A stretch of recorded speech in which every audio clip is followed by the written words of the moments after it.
உங்களே எனக்கு முன்பாக கவியரங்கத்தில் பேசிய கவிஞர் தீகோ அவர்களோடு குறிப்பிட்டார். இது முத்து விழா என்று இல்லாமல் அமுத விழா என்று இருக்கிறது. நான் கூட முதல்ல எப்படி போட்ட தலைப்பு முத்துவுக்கு முத்து விழா போட்டேன். அதை நான் எப்பவுமே நான் ஒன்று செய்தேன்னா நான் மட்டும் செய்ய மாட்டேன், பல பேரோட கருத்து கேட்பேன் சரியானு. அப்படி நான் கருத்து கேட்டேன். அவர் சொன்னார் முத்து விழான்னா 30 வயசுல கொண்டாடினேன். நான் ஐயோ எனக்கு வயசு அதிகமாகிடுச்சேன்னா அது வேற பேர் இருக்குண்ணா, என்ன பேருண்ணா? அவர் தான் போய் இப்போ சுலபமாக சொல்லக்கூடிய கூகுள் போய் சர்ச் பண்ணி அவர் சொன்னார் அமுத விழான்னு. அது எனக்கு அமைச்சாங்க அமுத விழான்னு. ஒரு 10 ஆண்டுக்கு என்னென்ன விழான்னு இருக்குது. ஆக 75ஆம் பவள விழா, 80க்கு அமுத விழா. அந்த அடிப்படையில் தான் இந்த அகவை என்பதை அமுத விழாவாக இங்கே நாம் கொண்டாடி கொண்டிருக்கிறோம். உண்மையிலே இது போன்ற விழாக்கள் எல்லாம் பிரம்மாண்ட அளவில் நடந்ததா இப்போ தெரியும். சுருக்கமாக அதாவது குறைவான எண்ணிக்கையில் நடத்துவது எனக்கு அவ்வளோ தெரியாது. இருந்தாலும் ஏன் இதை செய்யலைன்னா மாநாடு போல நடத்திருக்க முடியும். ஆனால் ஏதாச்சும் ஒரு பெரிய விழா நடந்தால் எனக்கு உடலில் பாதிக்கப்பட்டிருது. இது பயந்துனே சின்னதாகிட்டேன். நான் வேற ஒரு ரகசியமே இல்லை. ஏன்னா 50 பண்ணாங்க ஆஸ்பத்திரிக்கு போயிட்டாங்க, 60 பண்ணாங்க ஆஸ்பத்திரிக்கு போனாங்க, அது 70 அப்படிதான் ஆச்சு, 75 அப்படிதான் ஆச்சு. அதனால 80 வீட்டே போட சொல்லி சின்னதாகிட்டேன். ஆகவே ஏன்னா நானே பிடிச்சப்பட்ட வேண்டியது. ஆனால் அதே சின்னதாக ரெண்டா பிடிச்சிட்டேன்.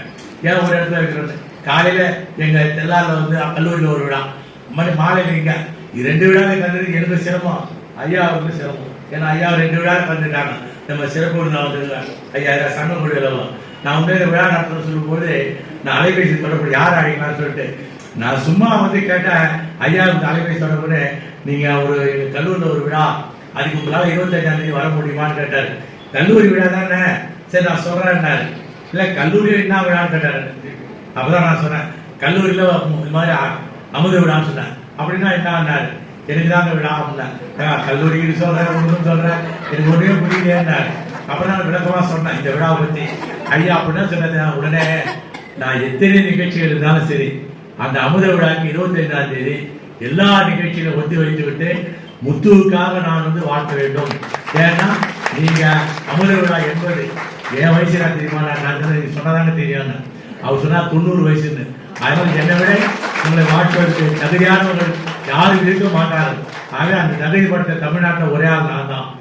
நான் தான் வருவேன். ஆகவேதான் பார்த்த 2 இடத்துல 2 பேர் வைக்கிறத காலையில அவதாவாங்க இங்கே அவராது. காலையில அவர் விடும்போது சரியா 1:10 மணித்துறைகள் நாங்கள் அவர் அழைத்தோம். ஆனா அப்பவே சொல்லிட்டார், ஏமா சாயந்தரம் விழாவில் போய் இது மாதிரி 9:10க்கெல்லாம் விட்டுறாத, என்னை 8 மணிக்கே என்ன விட்டு நான் பேசிடுறேன். ஏன்னா அந்த நெருக்கடியாக கொடுக்கக்கூடாதுதான். இருந்தாலும் நம்மளோட பாவலர் சீனிமோகன் அவரே சொல்லும்போது சொன்னாரு, இந்த மாதிரி எல்லாருக்கும் ஒரு வசதி படித்தவர் அவருக்கு கூரை வீட்டுலாம் வாங்கி வாங்கினாரு, அவருக்கு வசதிக்கான்னு சொன்னார். அது ஒரு உட்கருத்து இருக்கிறார், சரியான விளக்கமா அவர் சொல்லுறாரு. ஏன்னா வசதி படுத்தவர் கிட்ட கேட்டாரு, நான் அவர் யாரு அப்போதைய அமைச்சரை வச்சு அவர் திருமணம் நடத்தார், மந்திரியை வச்சு திருமணம் நடத்துறீங்க, நீங்க அது போய் எங்கிட்ட கூரை வீட்டுலாம் வாங்குறீங்களா, இவ்வளவு பெரிய பிரம்மாண்டமா நடத்துறீங்க அப்படின்னா. அப்பதான் அவங்க அப்பா சொன்னாரு என்கிட்ட, நானே அதிர்ந்து போனேன். என்ன சொன்னாருங்களா, இது நீங்க உங்ககிட்ட கூரை வீட்டு வாங்கி எங்க கல்யாணம் பண்ணா நிறைய குழந்தை போட்டுன்னு சொல்றாங்க. இது சொன்னோம் நான் சொன்னேன் அப்படின்னா அப்படி சொல்லிடுறேன்னா. அடுத்த நாள் பார்த்தா அந்த குடும்ப கட்டுவாதை வந்துட்டான் என்கிட்ட. கேட்டா என்ன நீங்க இதே மாதிரி பண்ணிட்டு இருக்கீங்க, நாங்க குடும்ப கட்டுவாட பிரச்சாரம் பண்ணிக்கிறோம், நீங்க குழந்தை பற்றி வழி வச்சிருக்கீங்க, அதனால இது என்ன வித்தியாசமாக அசாமாச்சு நிறுத்திக்கன்னு சொன்னாங்க. நான் சொன்னேன் குழந்தை கொடுத்து அவங்க நிறுத்தட்டும், ஆனா கொடுக்கறது நான் நிறுத்த மாட்டேன். ஏன்னா 1க்கு மேல இப்போ 2க்கு மேல 3னா 2னா அவர் 1க்கு மேலாம் இப்ப ஒண்ணுமே வரானோம். அது இதுக்குதா இந்தியாவின் மக்கள் தொகை 145 கோடிக்கு மேற்பட்ட மக்கள் தொகை. அப்படி இப்படிப்பட்ட ஒரு விழாவுக்கு எளிமையாக சிறப்பாக நடத்த வேண்டும் நோக்கத்தில் தான் இந்த புதுவை தமிழ் சங்கத்தில் நாங்கள் நடத்தி கொண்டிருந்தோம். ஒரு மகிழ்ச்சி என்னன்னா, இந்த விழா நடத்துவது தெரியாது.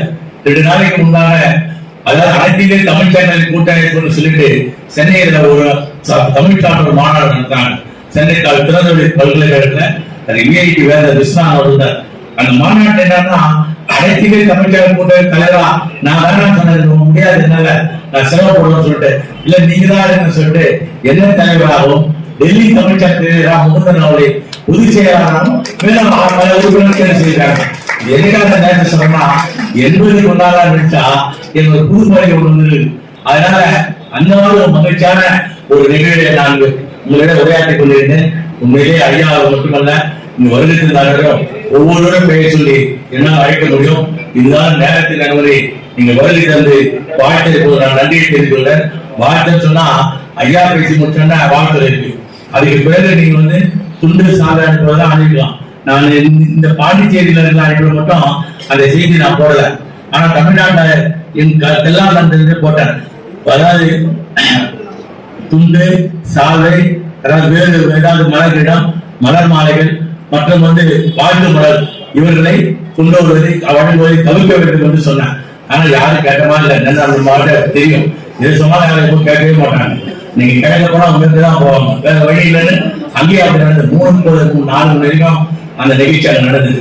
ஆகவே அப்படிப்பட்ட சூழலில் இந்த தினம் இந்த அமுது விழாவுக்கு வருகை தந்தவர்கள் அனைவரும் மீண்டும் ஒரு முறை நெஞ்சோடு வரவேற்று வாழ்த்துபவர்கள் நிகழ்வுல வாழ்த்தலை கூடிய பிறகு அவர்கள் துண்டு சாலை அளிப்பதை ஏற்றுக்கொள்ள இருக்கிறார். அதுக்கு முன்பாக இங்க ஒரு அறிவிப்பு ஒண்ணு கொடுத்துருக்க, அதாவது பரிசுன்னு சொல்லிட்டு.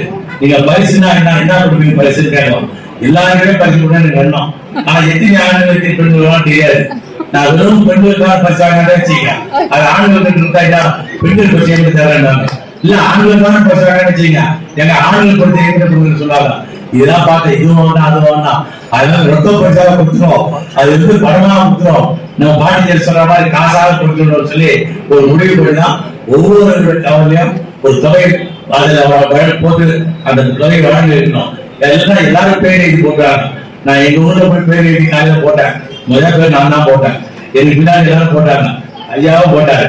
இது என்னன்னா எனக்கே பரிசு வந்துருச்சு. முதல் பரிசு எனக்கு ஒரு பரிசு வந்துருச்சு. நான் அதெல்லாம் 5வது பேர்ல, ஐயாவுக்கு 8வது பேர் வந்துருச்சு. ஆனா இதோட மகிழ்ச்சி என்னன்னா இன்னொரு பேர் திருவாரூர் வந்தது. திருவாரூர் ஒருத்ததான் இவரு ஒருங்கியாளர் அவர் பேர் வந்துருச்சு. ஆகவே இங்க இருக்கிற 80 பேர் கண்டிப்பாக உண்டு. அதை தொழுமையாக பெற்று செல்லலாம். அதாவது முறையான நீதிபதியில வந்து அந்த பரிசு தேர்வு செய்யப்படும், அந்த பெயர் படிக்கப்படும், அந்த பெயர் படி அவங்க அட்டை சீட்டு வழங்கப்படும், அந்த சீட்டை வரிசைப்படி அவர்களுக்கு பரிசு கொடுக்கப்படும். ஆகவே நீங்கள் அனைவரும் நிகழ்வுக்கு ஒத்துழைப்பு நல்கி நீங்கள் அனைவரும் ஒத்துழைப்போடு கூடிய நல்ல ஒரு பேச்சு இங்க வந்து நடைபெற இருக்கின்றது. ஐயா அவருடைய பேச்சு வேணும். அதுக்கு இடையே வந்து அமுத விழா மலர், அமுத விழா மலருக்கு நாங்கள் வந்து கட்டுரை கேட்டோம். இந்த கவிதை 80 கவிதை வந்தா போதும் நினைச்சோம். ஆனா இந்த கணக்கு பார்த்தா 160க்கு மேற்பட்ட கவிதை வந்துருக்கு. அதோட பெரிய வேண்டினா நீங்க 2 பேரும் போன் பண்ணி என் கவிதை நம்ம போறீங்களா, நீங்க அதுல வந்து அச்சகத்தை தான் போய் கேட்கணும். அவன் அச்சகத்தை புத்தகத்தையே அனுப்பிட்டான். இப்ப போய் 100 பேரு எப்படி போடணும்? அதனால முதலில் வந்த கவிதைகள் சிறந்த கவிதைகள் மட்டும் இல்ல, எல்லா கவிதையும் முதலில் வந்ததுல 80 கவிதை அச்சிடப்பட்டிருக்கும். மீதி கவிதைன்னா இன்னொரு 6 மாசம் கொடுத்து பாகம் 2 வெளியிடும். ஆகவே அதுவும் வெளியிட சொல்லி இந்த நிகழ்ச்சியை வருகை தந்து சிறப்புரை வாழ்ந்திருக்கின்ற அந்த ஐயா நெறினா நீடுவார்களால் தருகிறேன். ஐயா கண்ட ஒரு உத்தம் என்னன்னா, நான் ஐயா வந்து உலக நாடுல பல நாடுகள் சென்றேன். நான் சில நாடுகள் சென்றோம். நான் அவர் ஒருங்கிணைந்து பிரான்ஸ் நாட்டுக்கு சென்றோம், பாரிஸ். பிரான்ஸ் நாட்டில் கம்பள நாடு கலந்துட்டோம். அப்ப ஐயா கிட்ட ஒரே வீட்டுல அரை தங்கணும். ஆனா ஐயா அவர் நல்லா சாப்பிட்டு மிதா இருந்தாரு. நான் மட்டும் சாப்பாடு 30 கூட இந்த வீட்டுல இருந்தேன். நாங்க அப்போ வெளியில போட்டு சாப்பாடு சரியா சாப்பிடு. அவர் சொன்னாரு, இங்கேயே நான் நல்ல சாப்பாடு சாப்பிடுவான், நீங்க வெளியில போனா நல்ல சாப்பாடு கிடைக்காது, நீ தெரிஞ்சுதான் வீட்டுல வர்றாரு. ஆகவே சரி அப்படியே இருந்துட்டோம். ஆனா 5 நாள் கொடுத்து நான் வந்து அந்த சுவிட்சர்லாந்து ஜெர்மன் நாட்டுக்கு சென்றோம். ஆனா ஐயா ஒரு நேரம் தமிழ்நாட்டுக்கு அவர் இருந்திருந்தார். அப்படி நகைச்சுவையாகவும் மகிழ்ச்சியாகவும் மக்களை மகிழ்விக்கக்கூடிய வந்து தலை சிறந்த ஒருவராக விளங்கக்கூடிய மன்னர் சொன்னாங்க. நாங்கள் இந்த 50 போட்டுக்கோம், நகைச்சுவை வேந்தருக்கு போட்டோம். ஏன்னா யூனிவர்சிட்டி பல்கலைக்கழக வேந்ததான் அப்படி சொல்லுவாங்க. ஆக ஐயா தமிழ்நாட்டில நகைச்சுவை மிகப்பெரிய வேந்தராக விளங்கி கொண்டா ஐயாவுடைய நகைச்சுவை கருத்து உங்கள் அனைவருக்கும் மகிழ்ச்சியாக இருக்கும். நான் மகிழ்ச்சியா இருக்கிறதுதான் ஐயா நகைச்சுவை கூட மகிழ்ச்சி.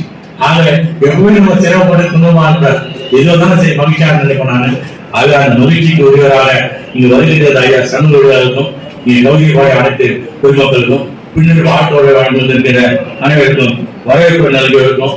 அதே போன்று நான் இங்கே பரதநாட்டிய குழுவாகவும் ஐயாங்க முருகன் கலைக்குழுவினருக்கும், மேலும் இந்த நாரசம் வாசித்த ஐயா காமராஜர் பக்தஸ்ரீ தருள் தட்சிணாமூர்த்தி அவருக்கும் நான் நடிகர வணக்கத்தை சொன்னேன். நான் பின்னாடி வந்து ஏற்புரை கொள்ளலாம் நினைக்கலாம். இதான் ஏற்புரை, அவர் தலைவர் தான் சொல்லிட்டாரு, இது ஏற்புரை தான். இது ஆகவே ஈடுபட்டு நான் பேச மாட்டேன், ரொம்ப நேரம் சொல்லிக்கு வரும்போது என்று சொல்லி ஐயா அவரை உரையாற்றுவதற்காக நகைச்சுவை உரையை தருக, மகிழ்ச்சி உரையை தருக, வருக என்று அன்போடு ஆகிவிட்டேன். போயிருக்காரு.